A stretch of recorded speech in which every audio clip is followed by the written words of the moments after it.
I've been selling my soul, working all day, overtime hours for bullshit pay, so I can sit out here and waste my life away, drag back home and drown my troubles away. It's a damn shame what the world's gotten to for people like me, people like you. Wish I could just wake up and it not be true, but it is. All it is, living in the new world with an whole soul. These rich men north of Richmond, Lord knows they all just wanna have total control. Wanna know what you think, wanna know what you do, and they don't think you know, but I know that you do. 'Cause your dollar ain't shit, and it's taxed to no end, 'cause the rich men, cause the rich men.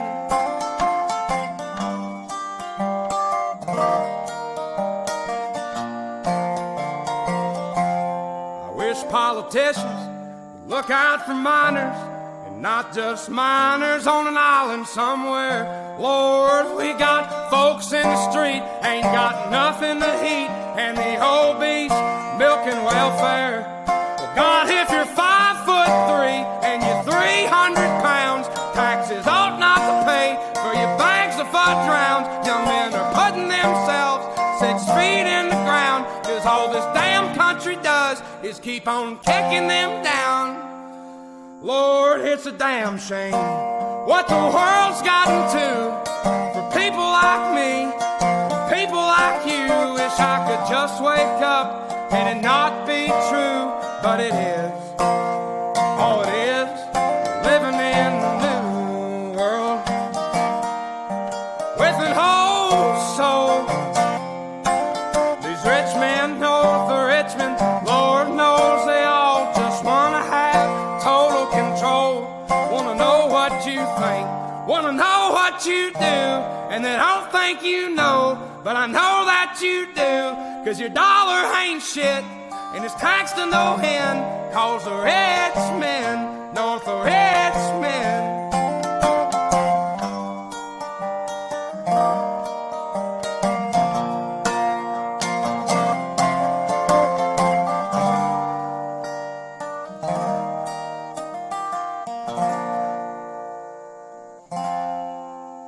I've been selling my soul, working all day, overtime hours for bullshit pay.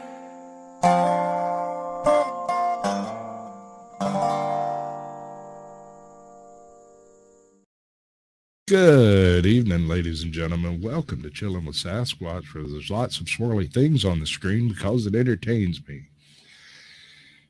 We got some guests over here. We got a guest over here, and he's at least 3 people in one basket, so we're going to call him guests. I have a name.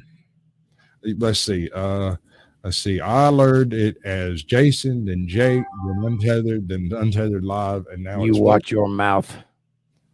I did. I said it properly. What's up, Nana 9 Acres? Which one is it today? I have a name right at the bottom of the screen if you'll just pop it up.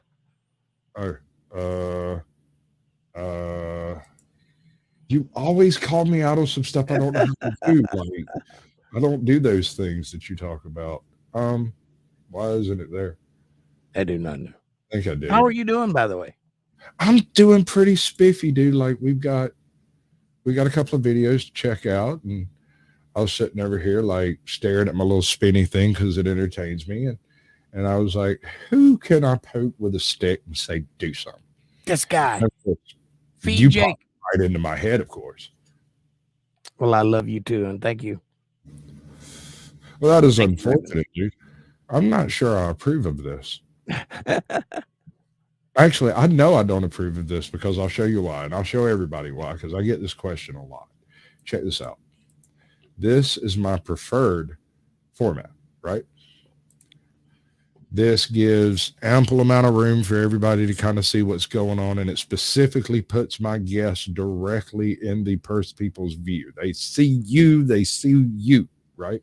Right. But when I do this stuff, it eats up so much of my chat, right? because it's all at a all of your screen space is at an absolute premium, and so suddenly you don't have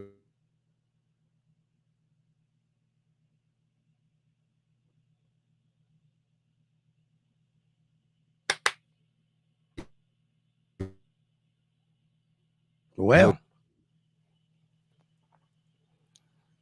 whatever you just touched, don't ever touch it again.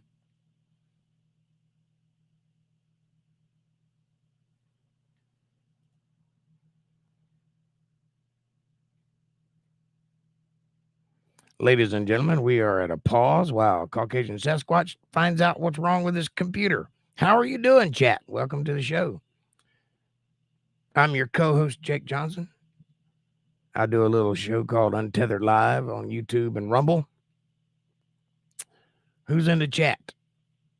Old Guy 65 Mitch. C4T, welcome. Outer Territories, I know you were hiding in here. The Smoking Auditor, what's up, buddy? Good to see you.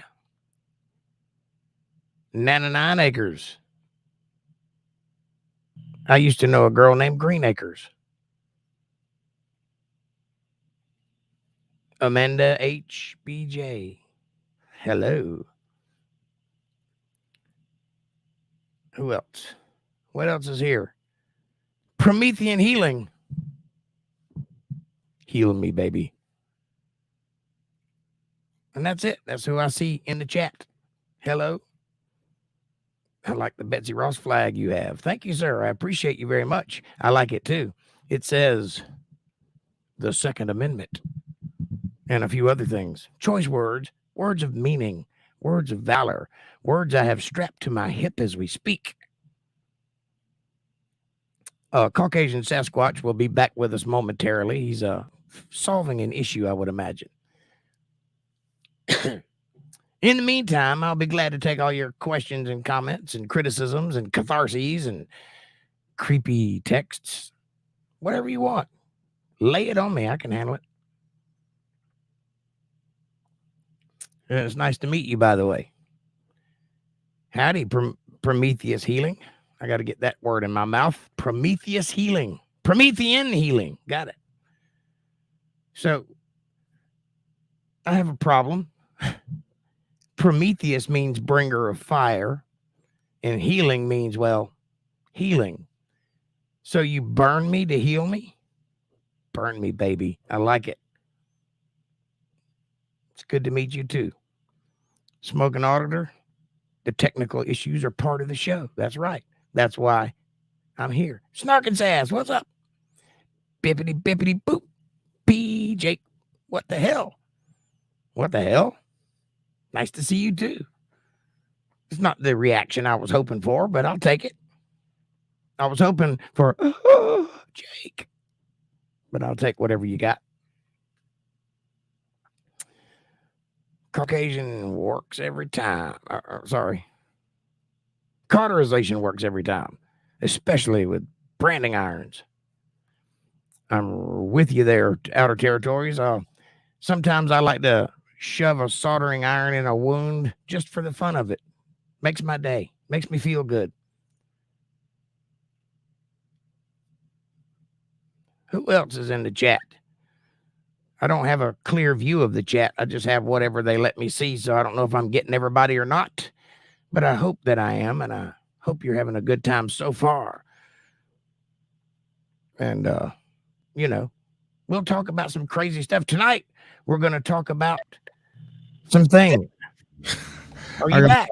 Yeah, let me turn all this crap off so that Turn all that crap off. What else is up there? There's damn freaking names. You're the one that did that. Of course, I can't take responsibility. I must blame the guest. I'll take it. It's my fault. I've been a bad boy.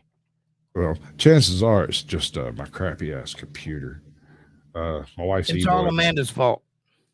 My wife's e-boy was talking about buying her computer. I'm thinking about letting him. Say that again. I said my wife's e-boy was thinking about buying her computer, and I'm thinking about letting him. Did you say E-boy? Oh yeah, place Oh, the I guy got she you. plays games with. I They got they you. go and take over kingdoms and crap together. Her and stuff. internet boyfriend. Got it. Something like that. I could complain. I have an internet girlfriend here. No. or two. So what was I saying before I was so rudely interrupted? Were we doing the interesting You were banter? saying specifically this. Well, Jake, you know you gotta.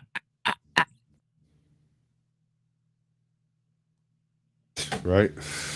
You did good. That's all I heard. You did good. But there's no guarantee this won't happen again in 5 minutes. That's all right. I got your back, baby.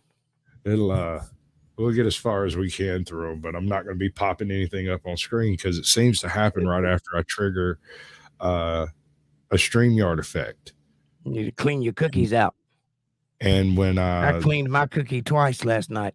It was wonderful. That's the wrong platform for that type of talk. We've got one over there, but we never use it because you're such a weirdo.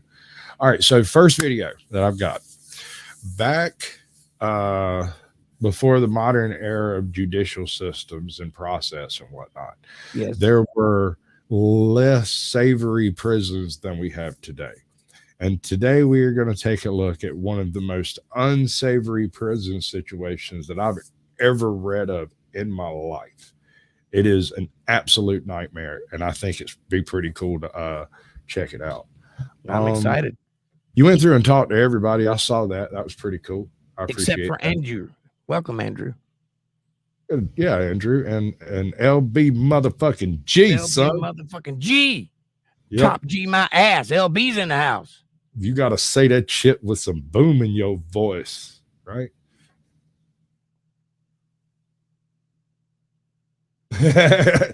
see, you can't pull no wool over her eyes, at least not for long. She got it. She's a natural born troll. Her router's under a bridge already. Ding, ding, ding, ding, ding, ding, ding. All right. Tell me if you can hear this. There's a humanitarian crisis that we need to talk about, Everybody. And it's not one of the humanitarian crises that you may be thinking of. It's not the Hawaii wildfire. Good. It's not the wide open southern border and all the sex trafficking and human smuggling that accompany it. It's not the pandemic levels of homelessness and drug addiction and violent crime in our big cities. It's not even the fact that our average national lifespan is now going down because so many people are killing themselves. No. It's something much more serious and sobering than all that. In fact, Jim Eagle, I want you to play some maudlin piano music in the background, just like they do on the fake news. When they want the viewers to know they should be very, very emotionally invested in whatever nonsense it is they're peddling on that particular day. You know, the kind of music that you only ever used to hear on those Sally Struthers Feed the Children commercials. But it's now a regular feature of every evening national news broadcast. You know, vaguely depressing, but with sort of a slightly hopeful edge to it. Did you know this man's famous? I did.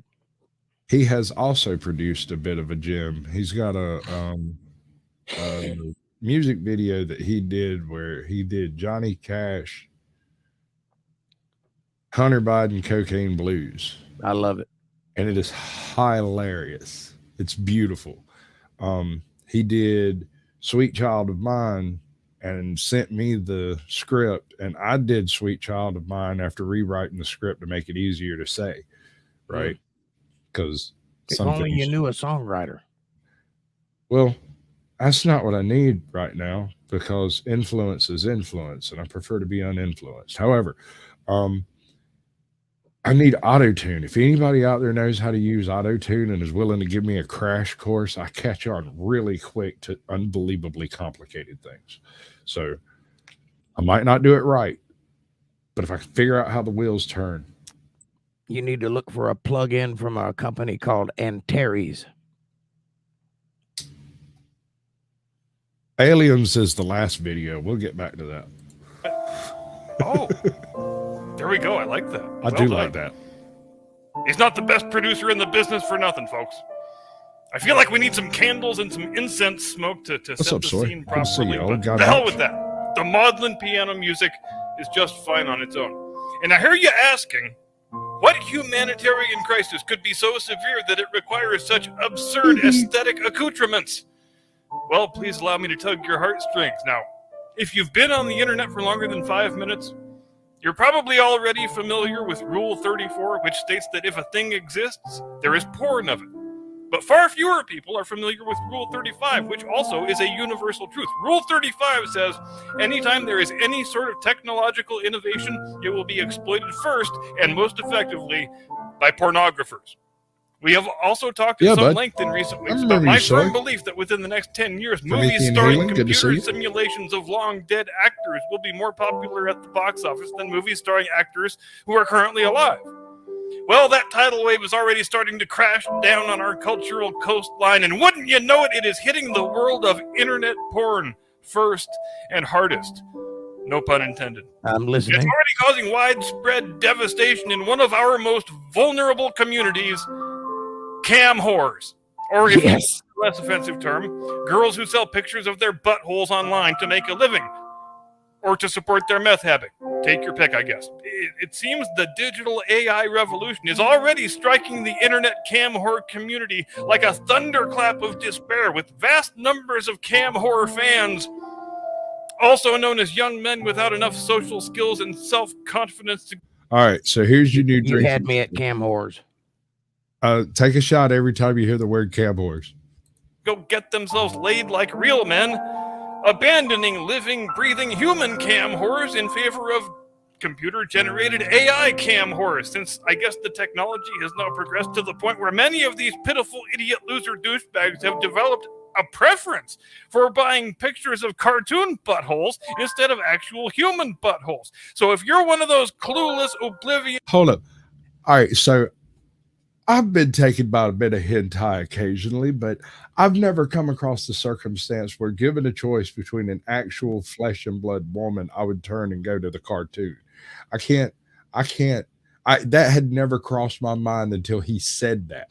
Well, I feel about that like I feel about titties. If you can squeeze them, they're real.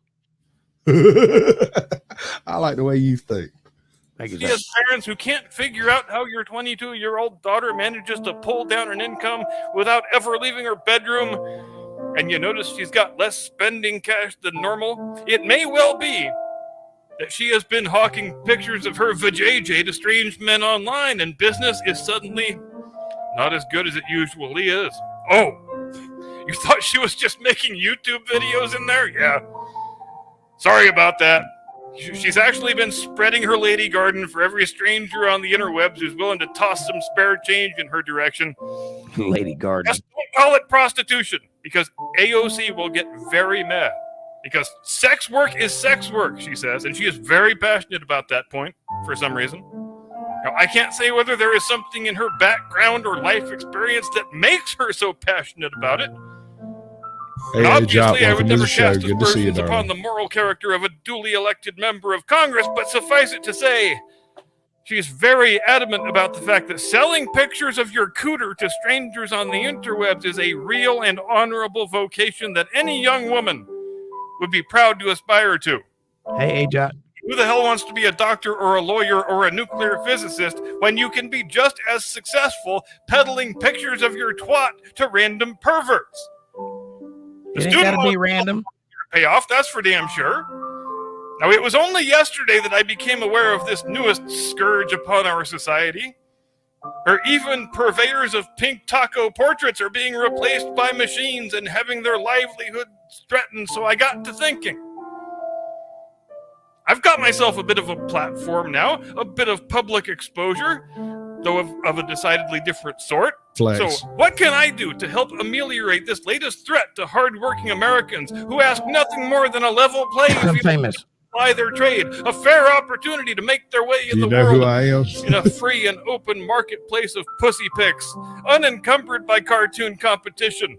So I channeled my inner Bob Geldof, and I decided I should put together a benefit concert, which I am proud to announce right here and now. We are still kicking around ideas for the name, but the best suggestion we have so far is Captain Curmudgeon's Mega Maga Meat Curtain Concert for the Cure.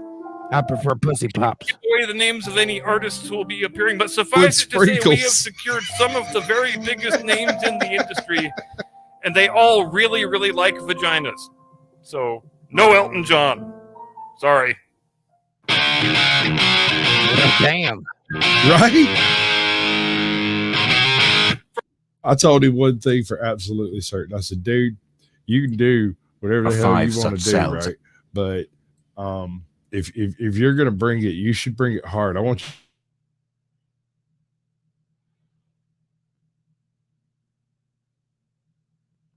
If you bring it, you should bring it hard. I want you to lay into it and really let the people have what you're thinking in a very visceral and voluble way. That's what he meant to say. Thank you, Soy. I appreciate it. I thought it was clever myself. How are you doing?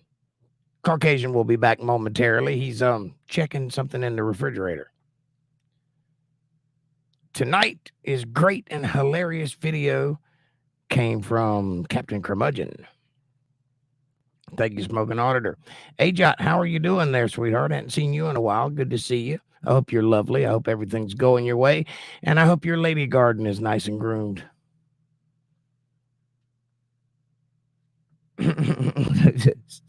There should be nothing on my pussy pop. I'm with you.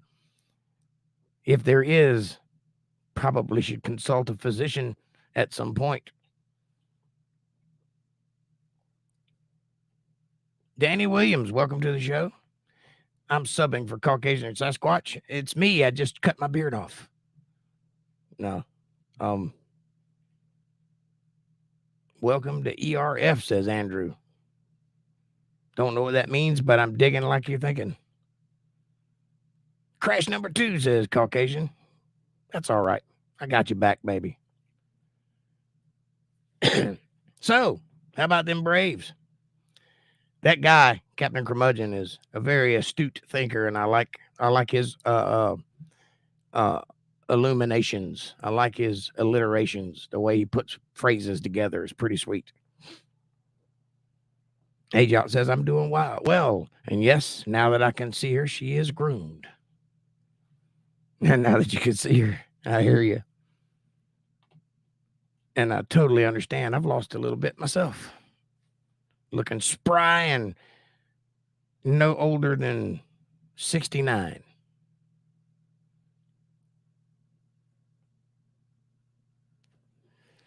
Danny says, it's all good, man. Danny says, hey, Jop, stop screaming, please. She's not screaming. She's talking with passion.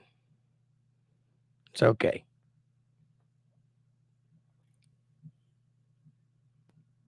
When people hear Earth, kids think Earth. I got you. I understand now, Andrew. Welcome to Earth, mofos.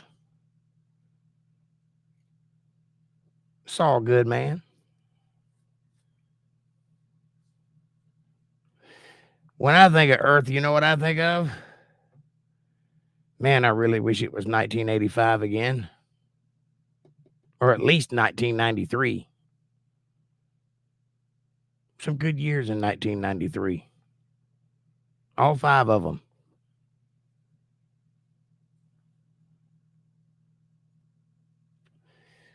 Yes, ladies and gentlemen, Caucasian Sasquatch will be back with us momentarily. He had to do some digging into his undercarriage. Promethean Healing says, right? Yes, 1993 was a good vintage. A lot of good things happened in the 90s, early 90s. Right on up till about 1996. That's when the world fell apart. But you know what? I have a sneaking suspicion it might come back together. It could happen. You never know. I like Cars from 1993, says Promethean. Me too, but I prefer 79. There's nothing, I repeat, there's nothing sexier than a 1979 Dodge Charger. Baby, what curves you have. They've never made another one like it. Or 69. I can't remember which. Whichever one that was on the Dukes of Hazzard. One or the other. But yes, the muscle car era was the time for cars. Now they all just look like pregnant skateboards with iPads attached to them. Don't understand that. When I was a kid, you could hood slide across the hood of your car. You could jump up and down on the hood, and it was fine. No problem. Today, if you lean up against the car, you're liable to total it. There he is in action again. Brother. I appreciate it. You have no idea how much of it. You haven't shut up since I clipped off the freaking screen. You're absolutely aces. I don't care what your family says about you. You're good in my Yeah, they book. talk some shit. That's all right. I'm smarter than they are. So, All right. So every time that happens, it resets everything back to the way it was when it started up. And the last time I attempted to restore everything, and that's a bad mojo. We're not going to do that anymore. So now, right? 72 Chevelle SS. Yeah. Dude. And Promethean, it must be a 69. I meant to say, not 79. All right. So where was I at before I was so rudely interrupted by old, Well, you said, Jake, I got Right. Okay. I remember now. The floating hells, these living hells of prisons. You think you got it bad in this little clink today? It's nothing compared to yesteryear. Check this madness out. Life on board a ship as a sailor in the past was hard enough, but imagine being a prisoner aboard one for months or years. The 18th and 19th centuries saw Britain fight numerous wars, and with civilian jails on land overcrowded with detainees, the government found an easy and cheap alternative by imprisoning convicts on old ships. They became widespread and could be found in ports throughout Britain, Australia, Gibraltar, and the Caribbean. The Royal Navy called these ships hulks, as they were either damaged vessels or ones that never saw completion. They could float, so they could still be put to use in harbours, but weren't seaworthy because their masts were removed. The first prison hulk, Talo, began use in 1775 and was moored at Barking Creek, just off the River Thames. She was desperately needed to accommodate convicts who had been bound for the Americas, but whose voyage was delayed by the American Revolutionary War. By the following year, all her inmates had been pardoned, enlisted, or died. Sentences of transportation to the Americas were soon done away. They didn't exactly specify as to which one of those most likely, did they? I would say probably die. A lot of scurvy in those days. Yes, No a lot. oranges. Probably death would be my guess. Not enough lemons, damn limeys. Away with, and legislation passed to punish criminals with hard labour on the River Thames. With the government award of a contract for their accommodation, ships, including a frigate and an East Indiaman, were soon housing up to 510 convicts. Conditions were, initially, poor and mortality rates high. I gotta say, this guy has a certain forceful way of narrating. Like, Yes, it's like he's trying to sound British. I mean, it just I think his voice has a certain amount of force to it. That's I'm not sure it's pleasant, but I could see somebody getting lost in it. You know what it reminds me of? What's that? Remember in the 90s when you would get that CD that was an encyclopedia, but it was narrated? Yeah. And you could almost hear the pages turning. That's that guy's voice. Like he gargled rocks and smoked 3 packs of Winston non-filtered. Yes. Like Sam Elliott on a bad night. Yes. Being sentenced to serve time on a prison hulk wasn't a death sentence, but for some, it might as well have been. Disease spread rapidly on board ships lacking quarantine facilities, as many inmates were already sick when they arrived from existing jails. Typhus, in particular, wiped out nearly a third of the prison Notice how white all those prisoners from look? 1776 to 1778. It's no wonder conditions allowed disease to run rampant. Inmates slept in narrow bunks, cramped one on top of another, funny. and weekly food I'm rations. pretty sure somebody's pulling a fast one in the drawing department. Oh, man. Biscuit. How's that? How white all the prisoners look.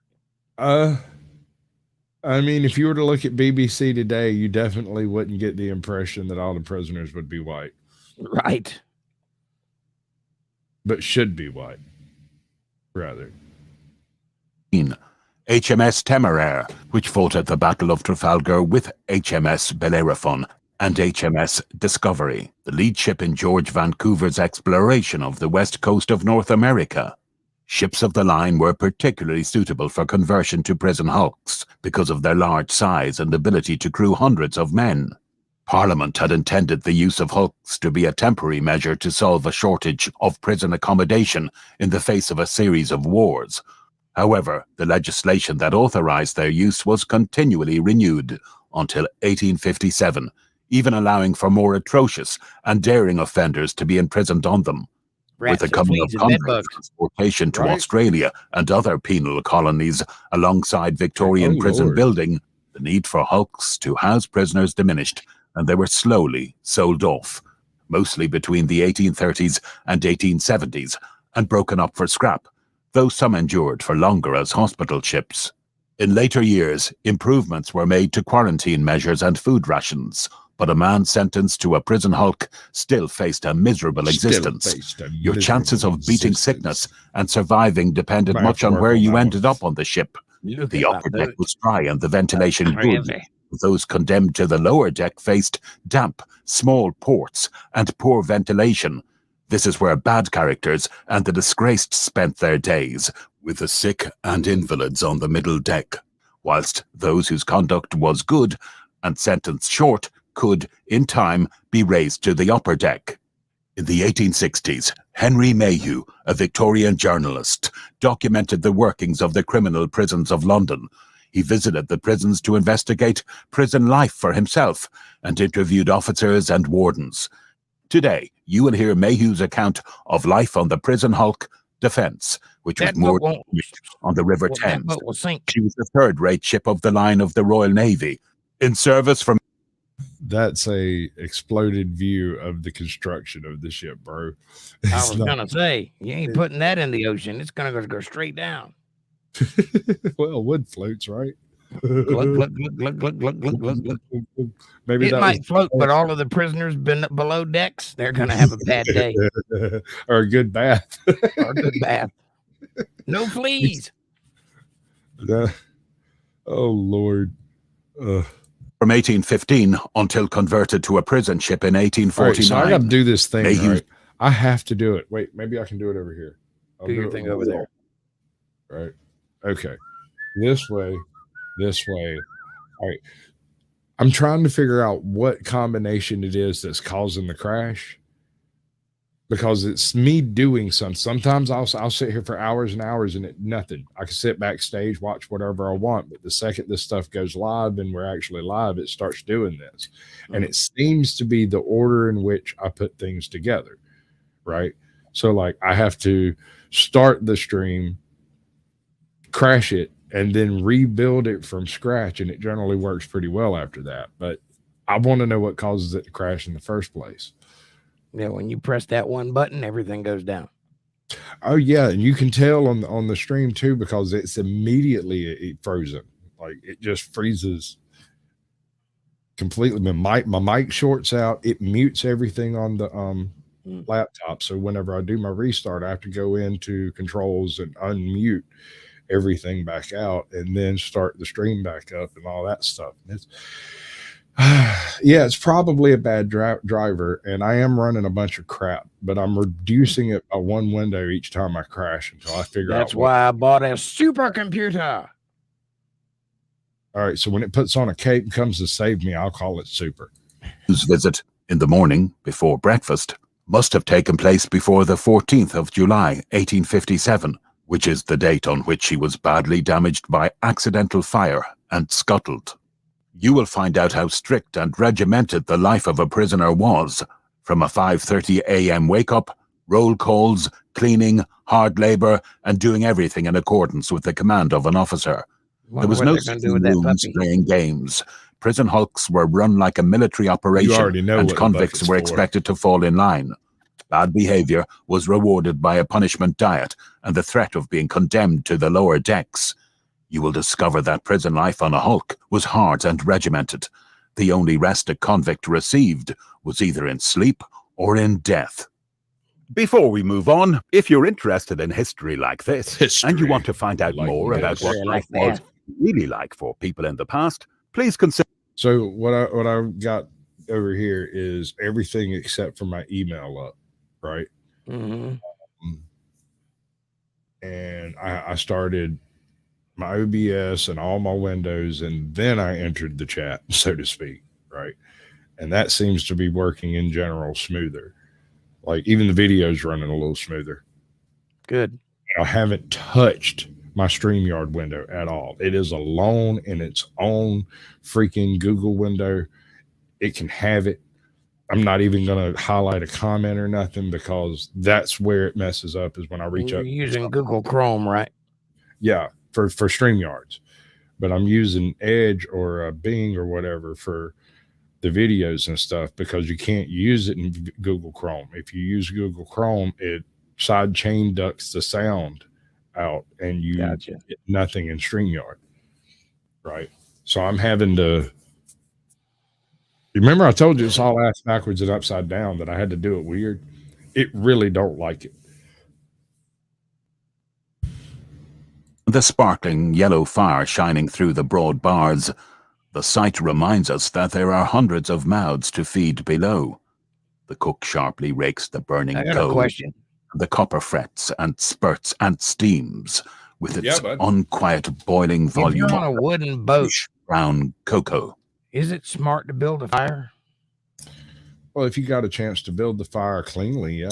If you can build an iron thing to put it in and properly protect the wood itself, yeah, sure. Seems like that would be an issue.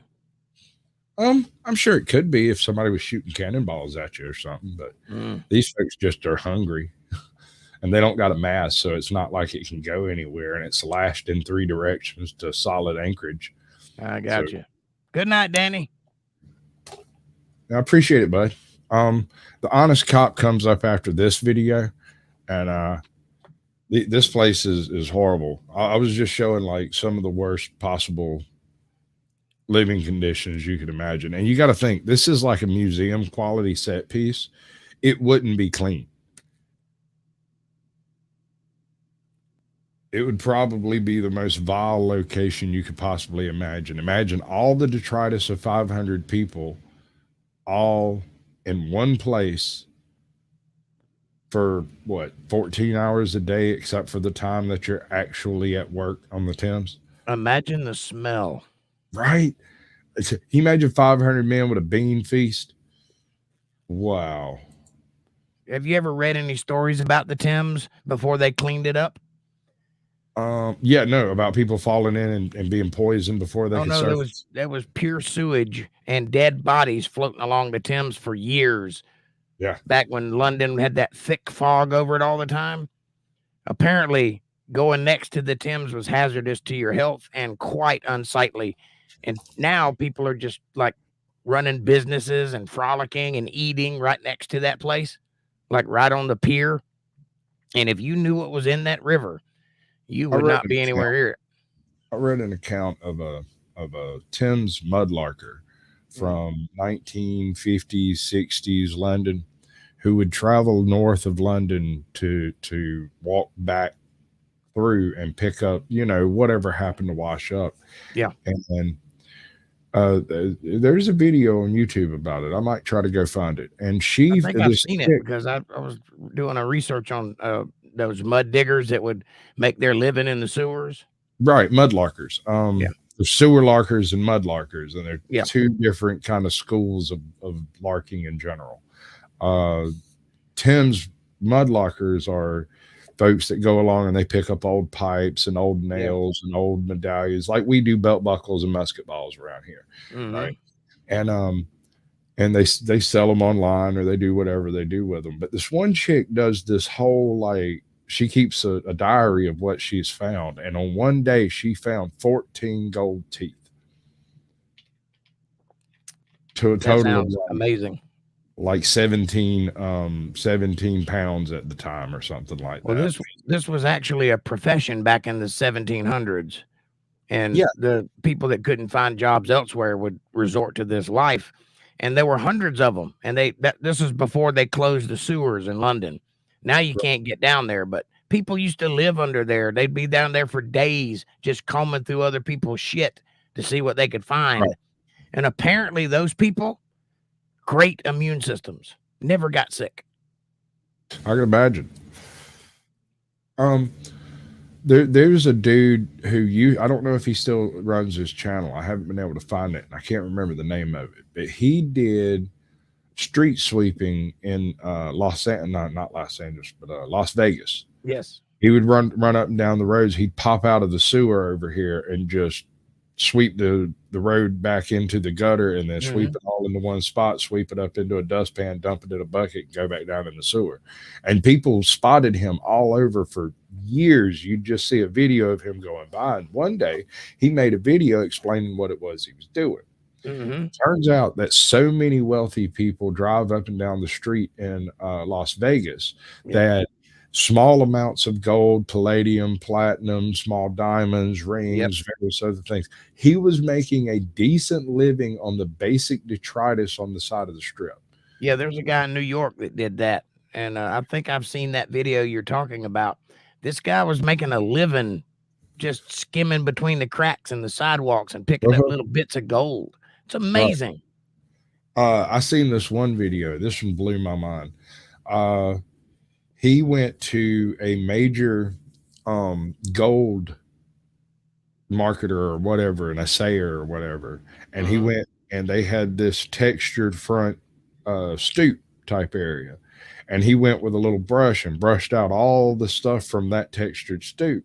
Went home and got about $18 worth of gold and $12 worth of like platinum out of the dust that had accumulated in front of a door since like 1940 when it was installed. That's amazing. Kind of makes you feel bad for not having a job, don't it? Every person who went in and out of this place went in and out of this place carrying or having handled platinum and gold and silver and precious metals. What's up, Izzy? Yeah, I've been having a rough night of it. My computer keeps crashing every time I turn around, and Jake's over here just babbling for me, and I appreciate it. I do, because dead air is like the worst thing that ever happened. I'd like to think there was a little cleverness to my babbling, but I appreciate the I confidence. wouldn't know. I couldn't hear it all. I was over here trying to put some shit back together so we could at least have some visuals. I love it when a plan comes together.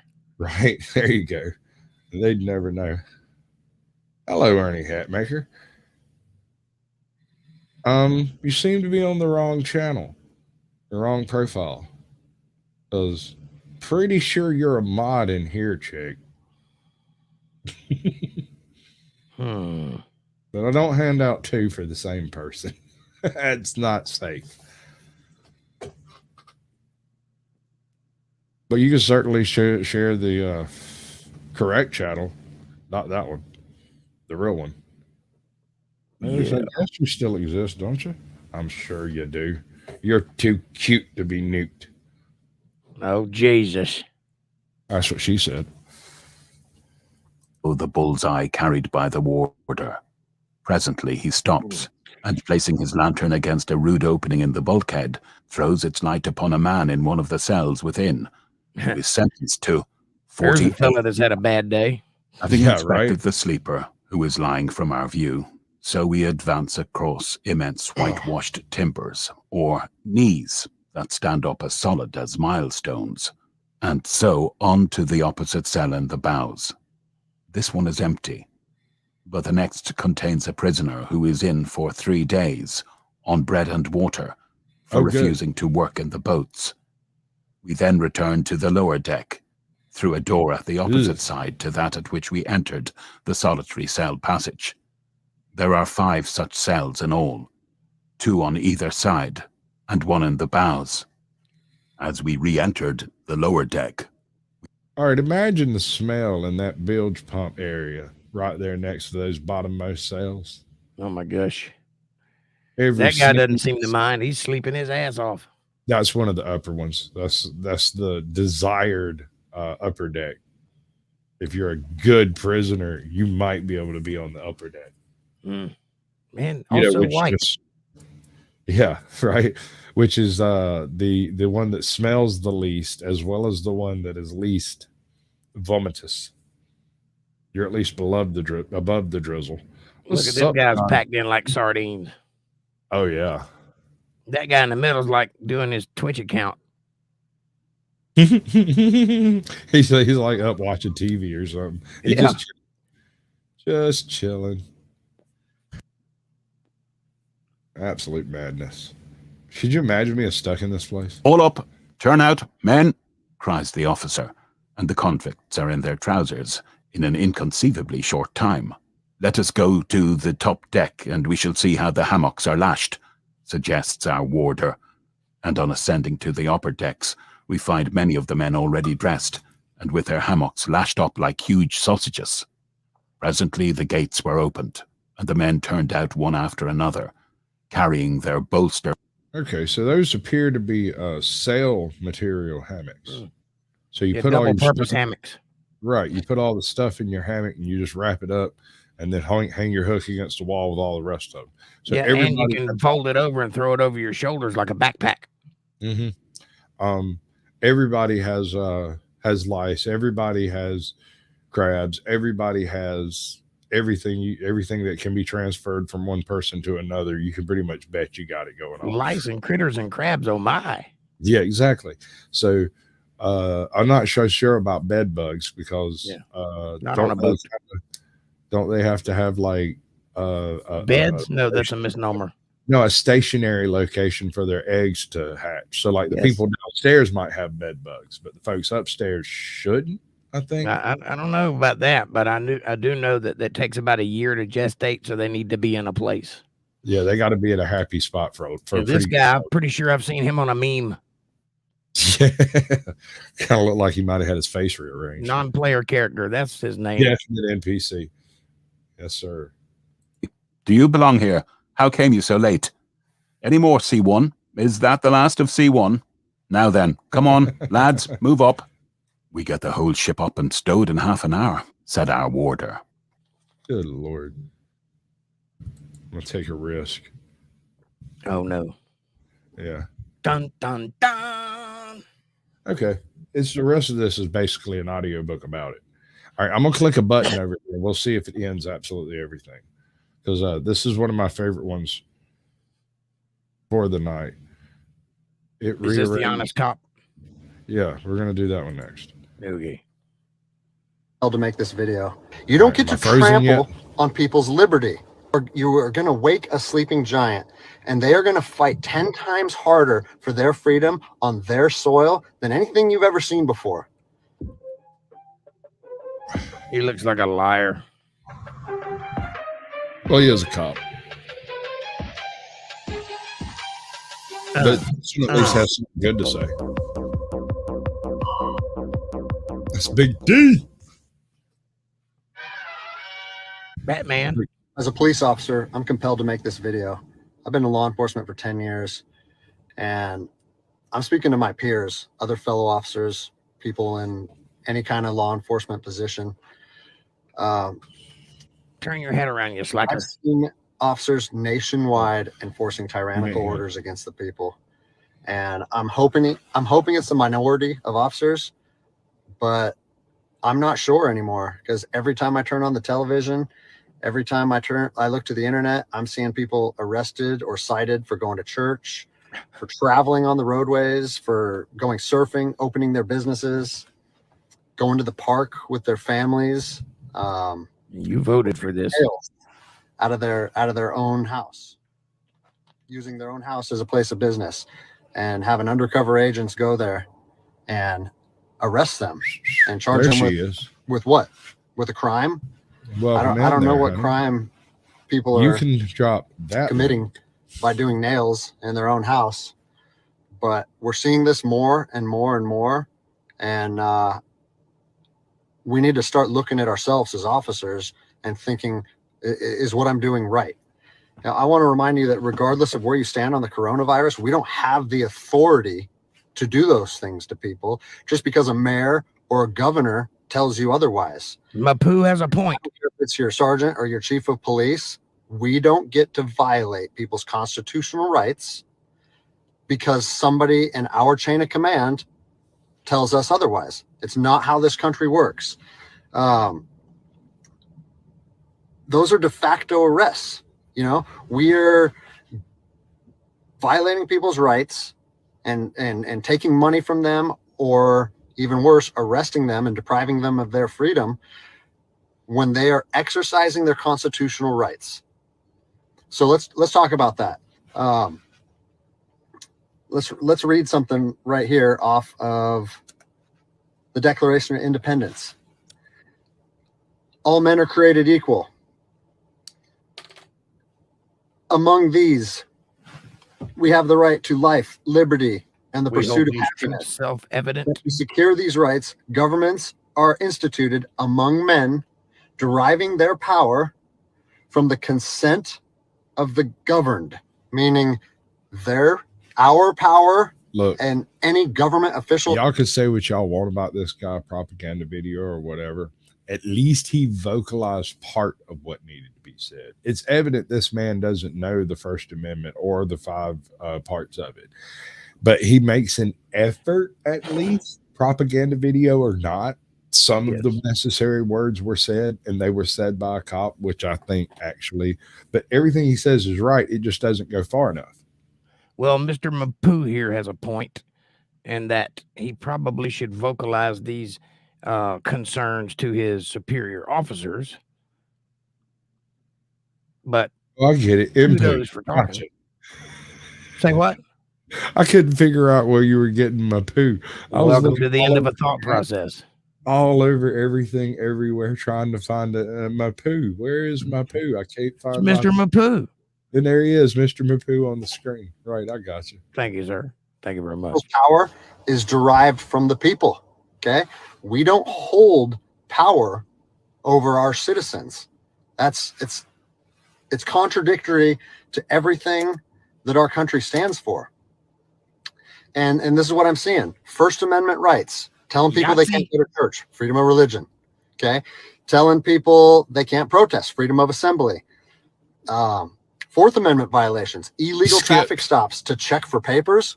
What are you, the bear arms? Is this 1930s Nazi Germany? You don't get to stop people unless you have reasonable suspicion or probable cause that they have committed a crime.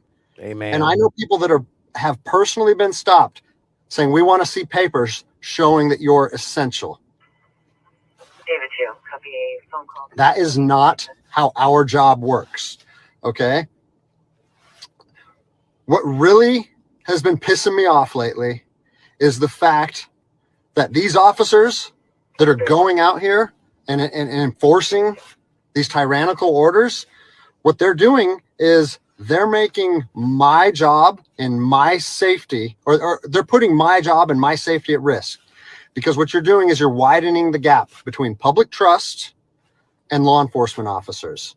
And what that's going to do is it's going to, I mean, look at what's happened to law enforcement in the last 10 years.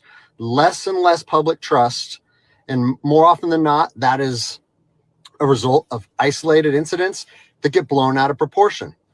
They're not isolated anymore. They're happening every single day. And the thing that I want you guys to realize is that a sexual tyrannosaur.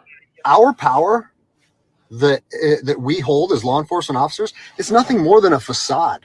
It's a badge and a gun. And people, that's going to be a short. You don't realize, if you haven't lived in anarchy, if you haven't seen combat, things can be stripped from people in a heartbeat. And that's what I'm afraid of. I'm afraid that these actions are going to wake a sleeping giant, i.e. the American people. Okay. They are going to be put in a position where they won't have their right. Because I got news for you, man. You can take every single police department, every single security agency, every single military depot in all of the U.S., and there's a decent chance that the local city nearby has more guns. Yes. There's more guns in this country than there are blades of grass. Yeah, it is. And I have some of them. It is absolutely just absurd how many guns there are. It's ridiculous. And when you hear about people talking about mandatory buybacks and stuff like that, even if every single law-abiding citizen in America decided to sell their guns back, there would still be some millions of guns out there that were either lost or misplaced or forgotten about or sitting in somebody's attic, or and you're talking about turning these perfectly law-abiding people into felons just because they didn't do the thing that no government has the ability to do. Just by way of changing the law, you turn half of America into criminals. Right. Everybody on that list becomes a felon. So the way I understand it is they prevent the list to start with. And that's the only way this works. Smoking Auditor, are you still talking about Lady Gardens? I'm confused. Yes, that's Ernie Hatmaker's garden. She does garden. Real garden. Real Okay, garden. that makes a lot more sense. I'm sure she has a very nice lady garden as well, but I mean, I'm not speaking from personal experience. You understand? She made me just about buckle at the knees when she said she found Tarzan in there every now and then. I mean, facts. You've never met her husband? Rights trampled anymore. And us as law enforcement officers, we'll have our ability to enforce the law stripped from us in about 10 minutes. Okay? I think what is going to happen if this continues is we're going to see bloodshed in the streets. Okay. I don't want to see bloodshed in the streets. I don't either. On either side of this coin. I don't want to see fellow officers get injured or killed. And I certainly don't want to see citizens get injured or killed. And I promise you, most of you out there doing these tyrannical acts against our citizens, you're not ready for combat. You're not mentally or physically ready for combat in the first place. I promise you don't want to go through that. And I hope I never have to go through that again. Amen. Right. You don't get to just say, well, I'm doing this because I was told to do so. No. Or I'm following orders. Just following orders is not an excuse. I need to keep this job.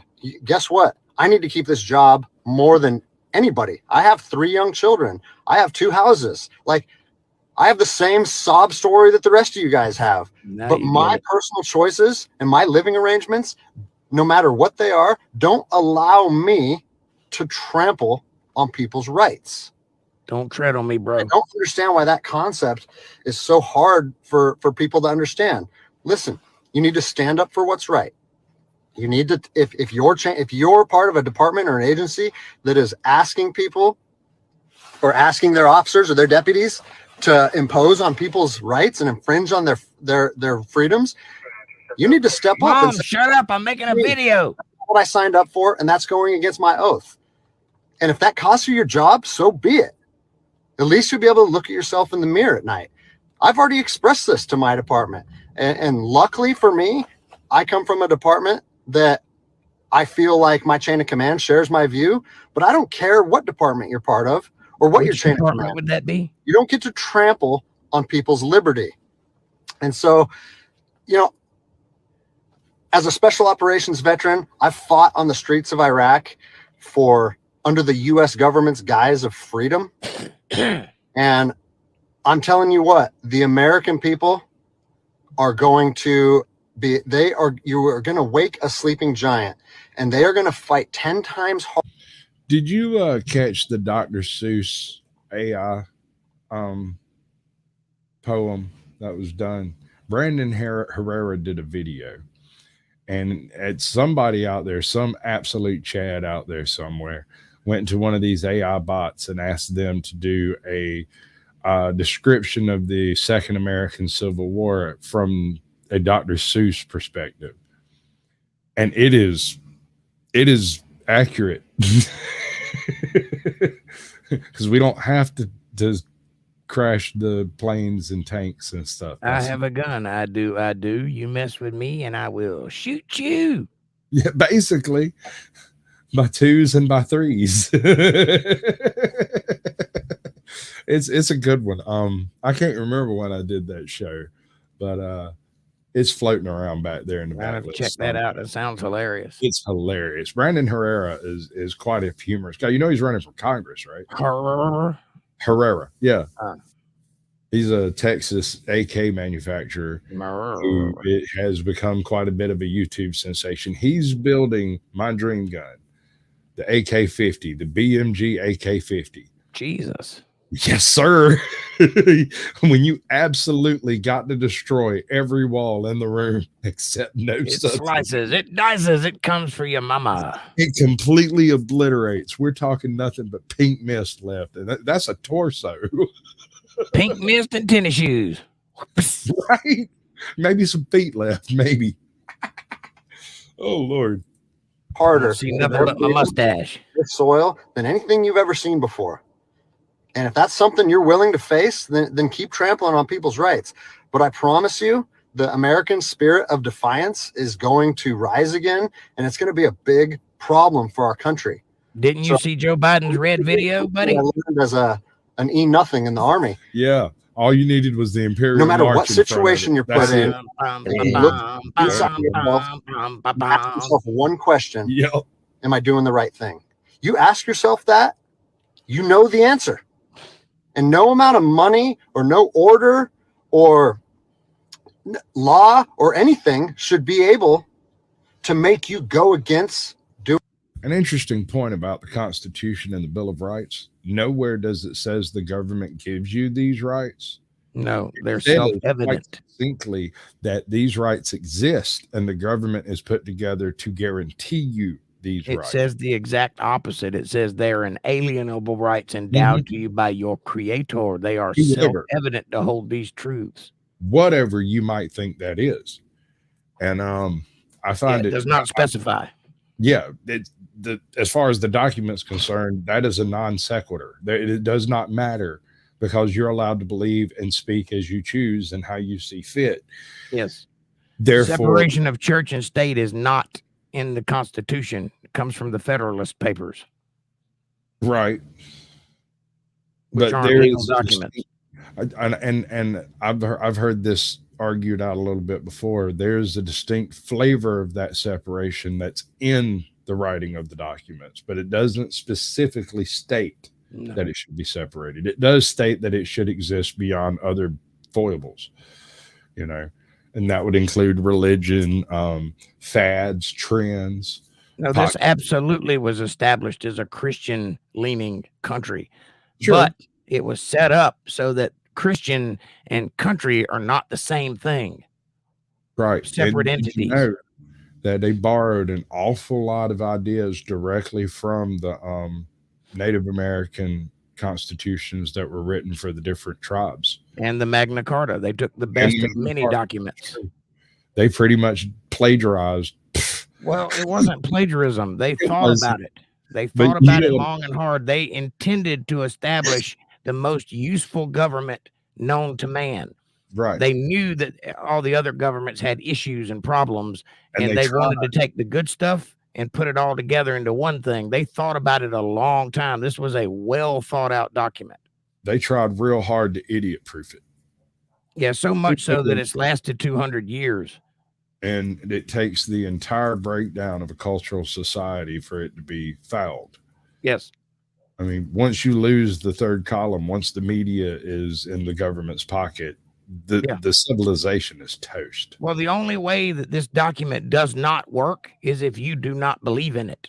As long as we uphold it, it makes this civilization functional. It's not the best thing in the world, but it's a damn sight better than anywhere else. Yeah, I haven't seen a better one yet. We're the only ones that still have these rights, and they're still there to any extent. You go to any other country on earth, there is no fallback position.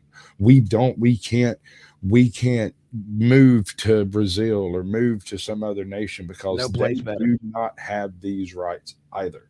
And built into the document is the ability to make it better as you go, not to change it, but to alter it to fit the time, i.e. the amendments.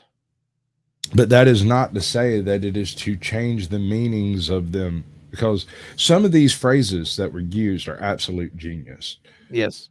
The rights of the people to bear arms shall not be infringed. There's some other stuff before that you might think mediates it, but those things before simply tell you why they felt it was necessary. Well, bearing arms can mean any number of things, including walking around with one on your hip, but not limited to that. Right. And a well-formed militia means more than one guy. Actually, the right itself doesn't have anything to do with forming or stating or starting or training or any of that. It simply states that a well-formed militia being necessary Yes. for a sovereign nation. The right to the people. That means everybody. That means that the people have a right to govern themselves. So if everyone is armed, or everyone who wants to be armed is armed, you have a much better chance of having a well-formed militia that can be formed. It's not, the document assumes the militia is already there. Yeah, it assumes exactly that the training exists and is in place first. That it doesn't say that you have to make a militia. It assumes you already are one. Right. You are the militia. Exactly. You, in reading this document, you have taken on the position as the arbiter. You are the militia. That's why it begins with we, the people. Yes. You know, that's when you everybody. Read space, it sounds awful communist. Well, if you look at it, we, the people, insinuates there's a border, because people scattered aren't people. People contained in a box are people. All right, so this video is a whole bunch of people who did far too many drugs and got filmed doing not doing the drugs, but walking around afterwards on drugs. How did you get a camera into my birthday party? I am that good. But of course, people being on drugs, people are probably listening to music, so we're going to skip the music part of it. I like it already. I think I know that guy. Handy, anyone? If you don't, you know that. Oh, this chick is standing in like a bus terminal. Yeah, this bitch is standing in line for a queue that ain't never gonna go down, baby. No, she's having an argument with a wall and talking to two people who aren't there, and she's fussing at the wall and turning around and giggling at some folks that aren't around. And the guy with the camera is sitting there going, "Are you okay, honey? Are you all right?" I'm of the opinion you should leave before you get stabbed, because she may hallucinate something else next, and she may attack it. She's just expressing herself. This is the wrong one, bro. Whenever it crashed, it reset my my list, and so we're back on the. I'm having to jump around, and it scares me because every time I do anything on this window, I think it's going to be the last time. Yeah, y'all remember I told you when this thing is rendering, it smells like hot plastic. That's not good. That's not good. I bought one of those cooling tray things to set it in. This guy looks way too serious. Right. All right, so this honest, I'm 18, I swear. The guy at the bar at the door asked for his ID, and he gave him the keys to his car and is waiting patiently to be let in. Yes, he's drunk. His buddy's trying to tell him that that's not your ID, dude. He's not going to let you in with the keys to your car. But the bouncer's being nice enough to go through everything, every key on this car, and check him against it to see if it's well, that one's close. and homie is down the whole way. His buddy's over here just a little drunk, you know. He's like, "Homie, we're not getting in. You've already blown your cover." Yeah. The gig is up. Damn it, George. I told you to leave that shit at home. This dude looks like the Turtles kid. I like Turtles. Turtle. Oh, he had his leg snapped in the middle of a rugby game, and the doctors just got done with him. This guy looks like he forgot he was not on his couch. Right? Absolutely. He might actually think he is on his couch just watching it on FIFA. Little brotherly love here with the moon. Oh, homie. Please say you dropped your pocket. Well, what we gonna do is, I saw this in a cartoon once, but I'm pretty sure I can pull it off. Right? Careful. Don't do what Wile E. Coyote do. Oh, my Lord. Homie just smashed his phone because he's drunk. Yeah. If your wife calls, you tell her you're not here. Right. This guy's just practicing crocheting. Is that what that is? Good. Because I was worried. Looks like he's... All right, I got one for you. A check. Hell, I'll pay the whole thing off right now. Check this out. we was coming back from Edisto this last trip. We stopped at a Subway that was one of those like Subway and pizzeria places. You're harshing my mellow, man. Oh, good. So we get in there and we order our sandwiches, and one chick does the first sandwich, and another chick comes from the back. She's just sparkly, bubbly as you could possibly imagine. She comes from the back. She starts making the sandwich, and about halfway through that sandwich, home chick just kind of nods off. She was, the heroin talking. She was talking yada yada yada blah blah blah blah blah, just making the sandwich. And I sat there for a few minutes, and I looked over at the other dude that was back there, and he stepped over and bumped her, and she went back to making the sandwich. And I said, "Honey, I got to ask you a question. What kind of sandwich do you think I asked for?" Went,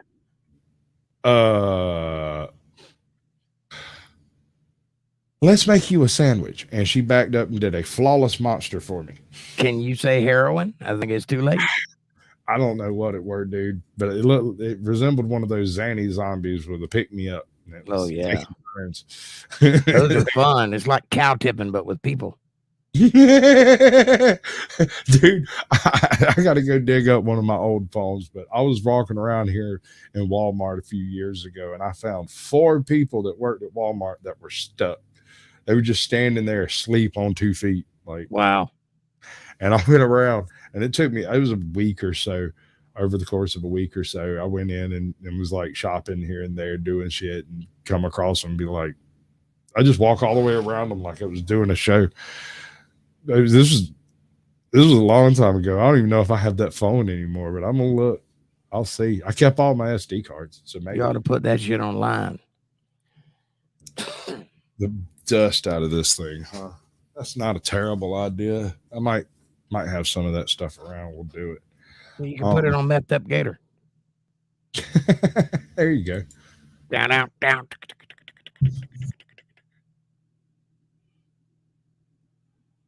That's my honey bun.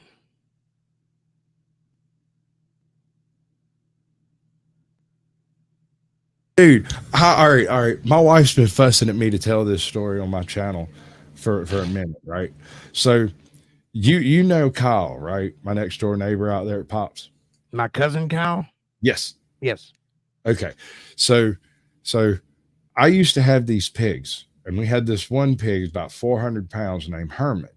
And on the 3rd of July a few years ago, we had a guy coming over to kill the pig, slaughter it, bust it open, and I was going to have me one hell of a damn 4th of July grill, right?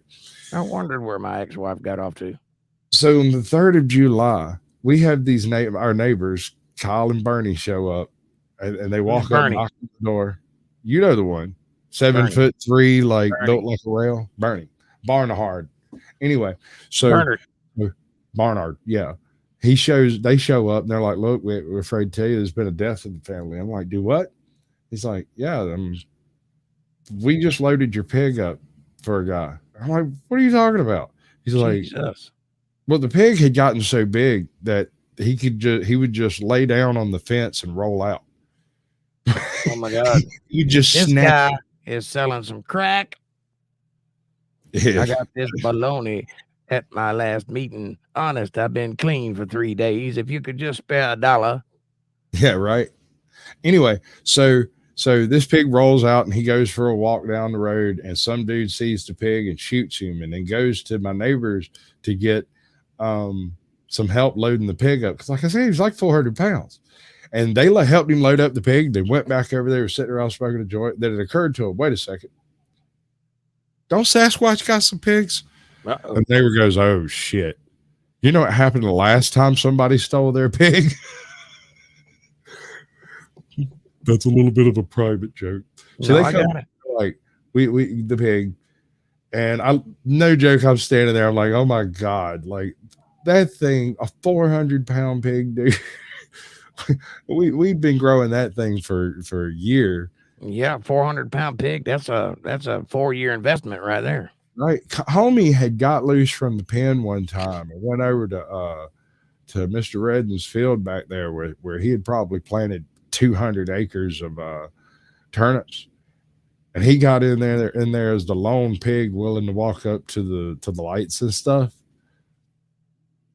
And he just went in there and ate his belly slam full of turnips. And I get a phone call from Red, and he's like, I need you to come over here and get your pig. And I'm like, oh my God, he's got out again. He's like, yeah, but he ain't going far. I'm like, what you mean? I get there and homie has eaten so many turnips that he is round like a basketball. Oh my God. And almost couldn't get his feet on the ground, but he couldn't stand up without help. I had to push him up on his feet so he could walk. And then I had to walk him home with a rope. I tied a turnip to it. Pig. I'm not joking. I cut a turnip. I pulled a turnip out of the ground, cut it in half, tied a rope on it, dropped it on the ground, and walked away. And he waddled his big, fat, gassy ass. He looked like one of those inflatable pigs. He was so bloated. Oh my gosh. This dude comes to this guy's house a couple of times a week, absolutely racked out his brains. And so homie listen, brother, I ain't got no money, but if you'll take this bologna for a 20-dime piece. Right. He'd be showing up at 2, 3 o'clock in the morning and stuff. Psst, my man, need a pair of Nikes? You got a pretty mouth, boy. Now squeal like a pig. What's Thank that you for your contribution? Now I'm gonna go back to the homeless shelter. What's the punchline to that joke? If a Frenchman and a pair of bicycles, if Ned Beatty can't make it down that river safe, then a Frenchman and a pair of bicycles ain't got a hope. I was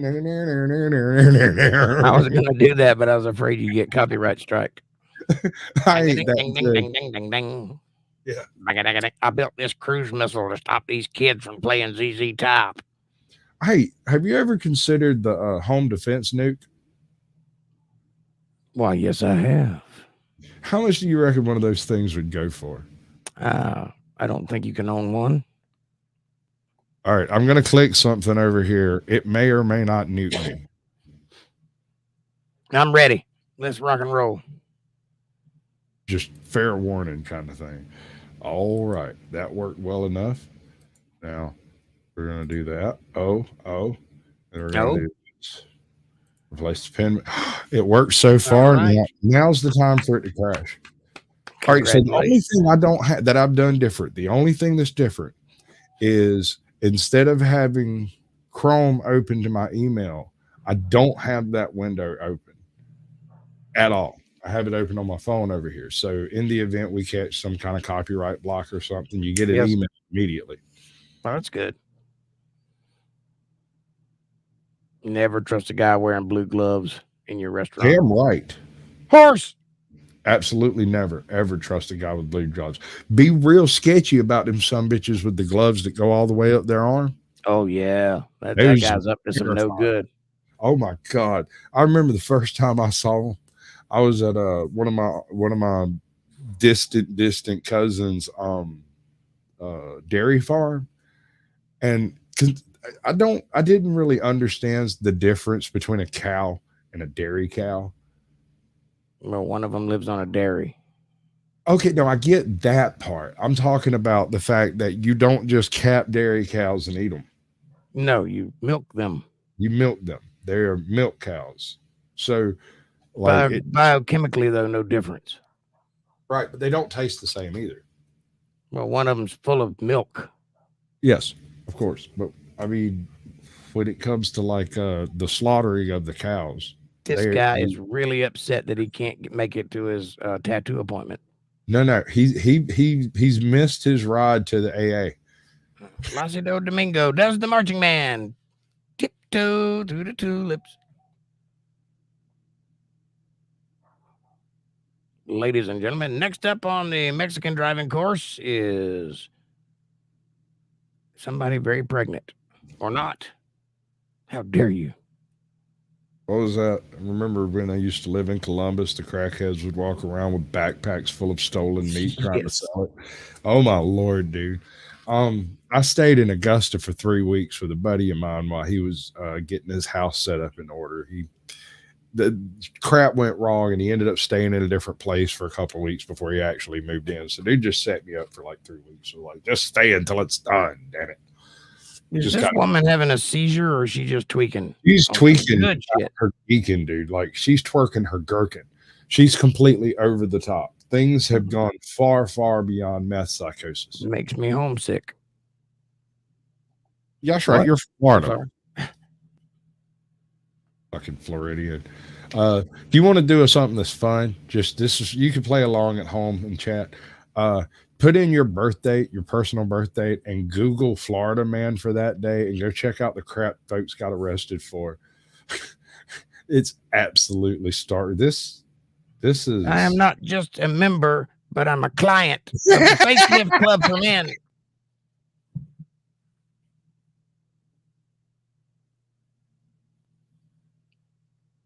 Jesus Christ, did you see the size of that chicken? Am I crazy or has his toupee slipped? That guy's face is slipped. Oh, that's what it is. His face, he's got a 5 head. Yes, that's 1, 2, 3, 4, 5. All 5 of them. Yes, sir. He doesn't have a widow's peak. He has a dentist's peak. I stood there and the airplane came right over my head. Yo. Jeez, I want to set this to that blinking and Morse code tune. Yes. or the music video 1 from Metallica. Oh Lord. I hope this gentleman has a lovely life, and I really hope he gets whatever help he needs. I hope this gentleman gets help for his Botox addiction. And his Rogaine problem, because there's definitely a problem. The first step. This guy gets one more facelift. He's going to be blinking his toes. Right. The first step in making a solution is admitting you have a problem. I suppose. I don't know. He's blinking so much. He's making my eyes hurt. One thing's for sure. This guy's got moist eyes. I don't know, man. Once you run out of tears, they kind of get gritty. He's making me blink. He has a strange feeling that the hair he has is fake.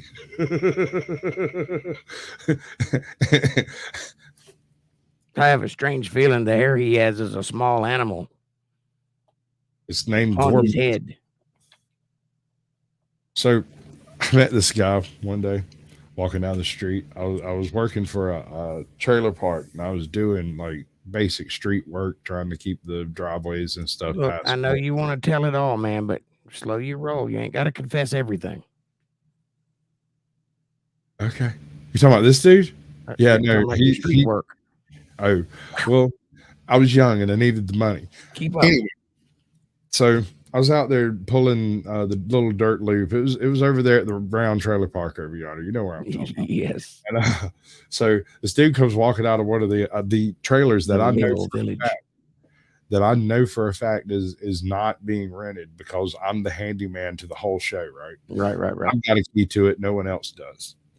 That was supposed to go to a different video. Why didn't it? I don't know, but that last one was kind of fun. Yeah. I hope you guys are having as much fun as we are. We're having a blast over here. This guy has built a hydrogen power race truck. And This guy has put a lazy boy on his lawnmower. Listen to this. We have no carpet at all. You hear that? We're at Arrington Performance to check out this truck. It says hi. All right. So as I understand it, the way he's got this run is he has, what's up, truth be told? Good to see you, buddy. We done covered the Honest Cop. You're going to have to back up and check that one out. But I'm sure you've already seen it because you're probably subscribed to Direct D. So you probably already seen it. Anyway, I had a take on it. I don't remember what it was, but moving on.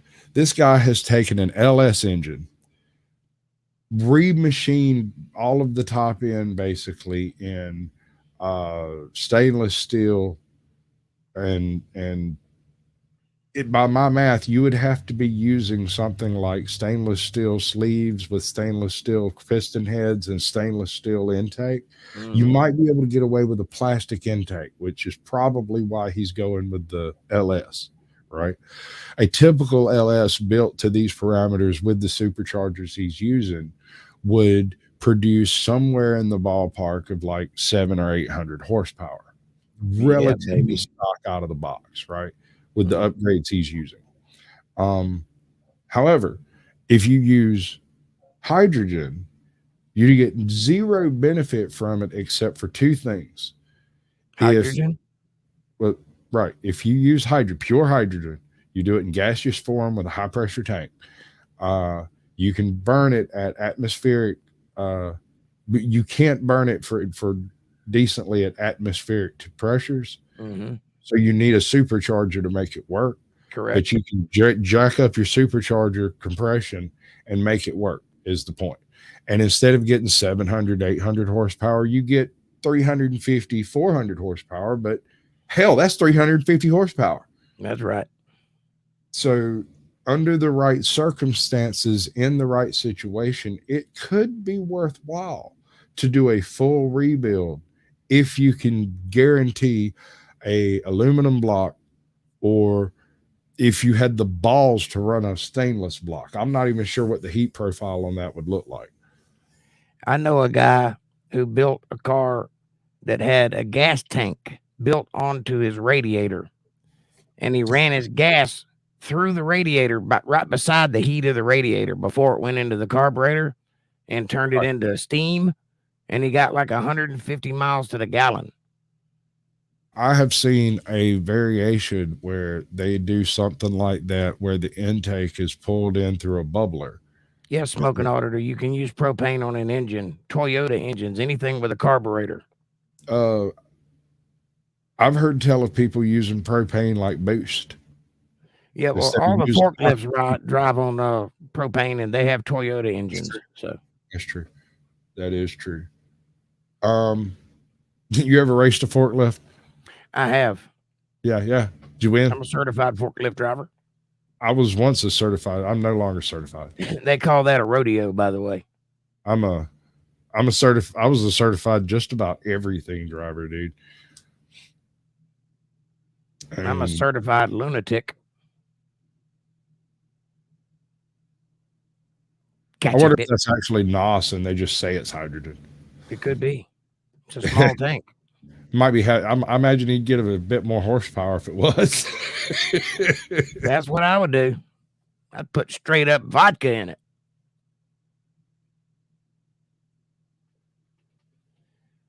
Look at here. Pause it. These are two of my favorite things. One of them is a stark raving mad lunatic that's loose around all the guys, and the other one is my truck.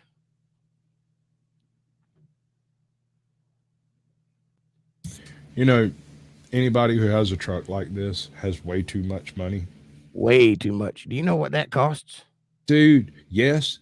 I mean, I've been sitting over here eyeballing restoring my 69 Chevelle for 5 years because I'm waiting for the right backyard mechanic to go completely insane and broke and get a meth habit. And then it ain't me. You know what I'm saying? Like, listen. I'm going to try to make a dozen shorts out of this one. Are you joking? I'm going to completely roast this bastard. I got the right. Listen, when I was a kid, you could find a Dodge Charger on blocks in just about everybody's backyard for $200. Get it out of here. It's a piece of junk. After the Dukes of Hazzard, you can find one on blocks and it costs $80,000. Right. My mom had one of those super badass Galaxy 500s.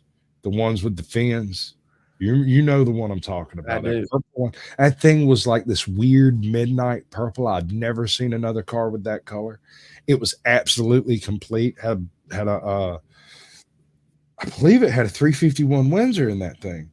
Seems like what was it, a Galaxy? Galaxy. That'd be a 455 Rocket. Something along those lines. Anyway, it was a big honking, if I remember right.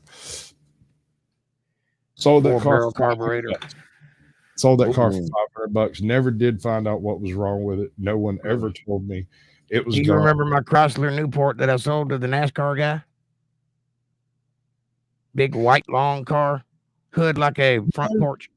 No, the last one I remember was that Delta 88 that you could Owen 747 on the hood and have room for spare change, man. Yes. Like, Now, this is the one you and I went to Atlanta in, and it had power steering. You know, all the power you and I could both muster. Jesus, man. Don't remind me of that trip. That was horrible. That whole trip was terrible. Damn thing was venting exhaust into the freaking air vents. Yeah, but when you cranked it up, it sounded like this. It's like a fucking earthquake, dude. What's up, Country Boy Archaeology? We've kind of gone beyond the realm of the show. He's an Over there archaeologist. if you want to come talk to us, we're looking at this hydrogen hot rod truck this dude built. Using a supercharger, you can get semi-competitive numbers out of a basic LS. My name is Chip Foost, and this is my truck. Basically, the problem is that when you do those modifications, the modifications necessary are extremely expensive because that truck is 99.97% Bondo. It might be. That's my wife. It's like my wife's makeup. Wait, who are you talking about? My wife don't. One of these is a stark raving mad lunatic that's loose in the rear end, and the other one is my wife. That's terrifying. Yeah, we're doing sound bits and bites and stuff, and I've got to actually. I'm sorry, am I on the right program? Perhaps, maybe. Okay. Hey, America. Yeah. Where's it at? There it is. The name of this channel is The People Took Too Much. People took too much. You see that? Mm-hmm. Right. And they have the most beautiful thing ever, a playlist. Yeah, baby. Yeah, I know. I saw this interview. That guy was tripping balls on the court stand. Look at Johnny Depp. He's like, I can't believe that guy's higher than I am. Jesus Christ, man. Who's your dealer? I mean, take me to your dealer. 70 Dodge Dart, bro. I have this dude over here. He has I think it's a 69 Dart. Mm-hmm. And he has basically gone over this thing with a fine-tooth comb. He's one of those assholes that wipes it down with like a fresh baby's diaper, like a cloth diaper type. Not now. I'm trying to reach Megatron. This is the chick that killed some people and was Jesus. arguing with the cop about whether or not she was going to school the next day. Oh, I remember that. It's like the cop was like, "Do you realize you killed somebody?" Yeah, no, that was hours after this. I don't know. It might not be her. I haven't seen her straight in the face yet. I did see that video you're talking about, though. It's crazy. She's like, I'm going to be late for school. He goes, like, bitch, you killed somebody. What are you talking about? A Viking. I'm a Viking, if you know what I mean. Can you imagine being so fucked up that you killed people and didn't know? No, I cannot. I can't. Even completely smashed, if somebody looked me straight in the face and was like, you killed those people, I might say something real stupid, but I would grasp it. I'd like to see those kids get my Jim Beam now. See, that's supposed, this thing is useless to him because of how big his counters are. They're spoiled again. There's your pig. Pig. That's very much what he looked like. This guy has had some good sex. The farmer wasn't even upset about it because it tickled him so much to see a pig that full. He said when I've felt like that pig before. Right? He said when he first pulled up in the truck, the pig immediately started kicking his legs trying to get away, but just couldn't do it. There's the other party over there. Right. You ever heard that Jerry Clower tape about the mule that got into the persimmon wine? He almost fucking big down the hill.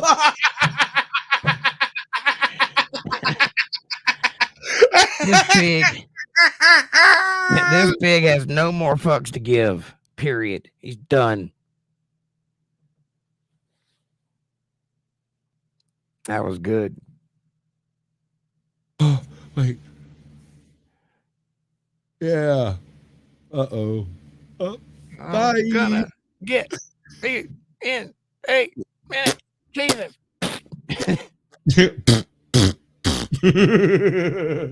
That's hilarious.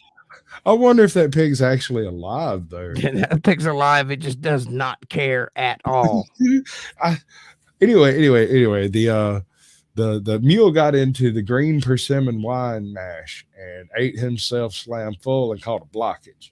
And as he blowed up like that pig did, I can't remember exactly how it went. Hey, you can't park here. You can't park that there.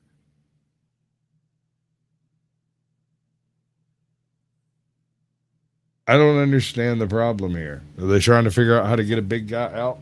Dude, I'm just trying to sleep. Leave me alone. Oh, nah, man.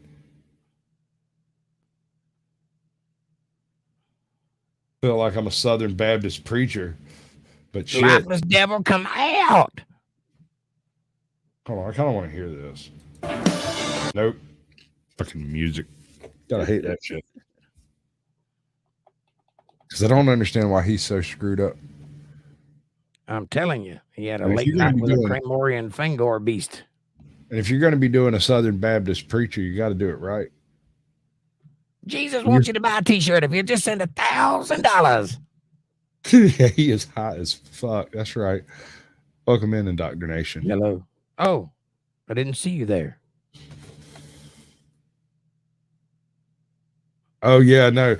This is not unlike what the chick was doing over there at that freaking Subway, except she didn't quite make it far enough to get her face on my sandwich. Home chick's fixing to put her face in the mustard. Jesus. I've seen that one before. Welcome to Oxys R Us. Right? Here's the smorgasbord. We've got pickles and pickles and pickles and pickles. Some long hours, ain't they, honey? Mm-hmm. They brought a high cop to his house. Not this one, but the one downstairs that can't quite stand up. Did you hear that 911 call where the cop and his wife had some pot brownies and they ate them and then they thought time was standing still and they were going to die? Yeah, they were already dead. The cop called 911 to report his overdose on pot brownies. Hey, have you ever heard of the barbecue and foot massage place? No, but I like it. Oh, shit. Hold on. Oh, my God. I've probably done this video like 5 times. What in the Alabama, Texas is this shit? Right? I think he was out of Houston, come to think of it. What in the cousin Mary and Alabama mobile shit is this? It's the first thing that pops up in YouTube when you search barbecue, and it goes immediately to barbecue and foot massage. All right, so welcome to barbecue and foot massage. Come on down, bomb in a bucket. Bring your kids. It's such glorious stuff, dude. Why is a chicken the mascot for a barbecue place? I'm confused. Barbecue and foot massage. Better come down here. Get he has shit. You like to number. Eat. America loves to eat. So why not open up somewhere America can sit down, enjoy a meal, and get their feet rubbed? We'll fry anything baby. For $5.99. As long as it's friable or edible, we're gonna make it deliciousable. We'll fry deliciousable. The beak, the feathers, we'll fry candy bars. All that European stuff that you don't really normally eat, we'll bring it down. French bread, French fries, French onion dip. Normally fry. Guess what you're gonna get? Nothing. If it fits with the dough, I'll put it in the fry. Hell, this is sorry about your foot. All our meats are gently tenderized to their optimum deliciousness. We got fine dinosaur meat. That's a dinosaur. Now support. Come on down here and get you a slice. Once they get your bro, he's done like half a dozen of these stupid fake commercials, right? Oh, this isn't real? No, but the numbers are. And the businesses once existed because he did like the LLC and established it and then closed it like on the same day so that officially they existed. I take it back. This guy's a genius. He is a genius, dude. Hold on. All right. So that I was lost with the dinosaur and the chicken for the barbecue place. And then he said, come on, get a slice. It's fixing to crash me in a second. Watch this. It's going to happen. Oh, shit. Stop that. No, I want playlist. And there he goes again, ladies and gentlemen. All right. What did we miss in the chat? How's everybody doing? Are you guys having a good time tonight? I hope you are. I hope this is fun for you as it is for me. And I hope that you hit that like, subscribe, and share button and donate all the donations because Caucasian is poor and he needs the money. He might even give you a nip slip if you're not careful. He might do that for free. Also, if you are not busy and you feel like expanding your brain matter a little bit, come on over to Untethered Live on youtube.com and on rumble.com on Friday afternoons. We go live Monday, Wednesday, Friday at 8:30 and Sunday at 8. Come on by and drop us a line if you're not too busy. I'd love to have you. Untethered Live on youtube.com and rumble.com. Now, if you guys have any juicy details about your life, I would like to hear it. So just fill me in on what's been going on with you. Amanda, are you still with us? I hadn't seen you since the poor pig comment. Smoking auditor, are you being a good boy? I just want the ability to sleep standing up, says the smoking auditor. Well, you can do that, although it's dangerous. Have you ever heard of Bondo Billy? Is that the guy that was in the movie Idiocracy? If not, no. I've done it on guard duty. So have I, indoctrination. I used to be a security guard back in the day, and I used to work 2 jobs, and I would sleep in between the jobs. You know, somebody would give me a ride from one to the other, and I would sleep and then work 12-hour shifts. And I have most definitely, without giving away any statutes of limitation, firing issues, most definitely have slept standing up on the job. But being a security guard when you're in your 20s is not a dangerous job. So, hey, sexy, how you doing? Hi. I bet it sounds filthy terrible. Beard, my friend. Yeah. Filthy. Just want to ruffle it. She belly goated me. Did she die on you? Yeah, no, she's straight up frazzled. Welcome back to Caucasian Sasquatch, coming to you live from his telephone. Exactly. It's the worstest thing ever. So I'm out. All right. Well, I've enjoyed it, and thank you guys so much for having me.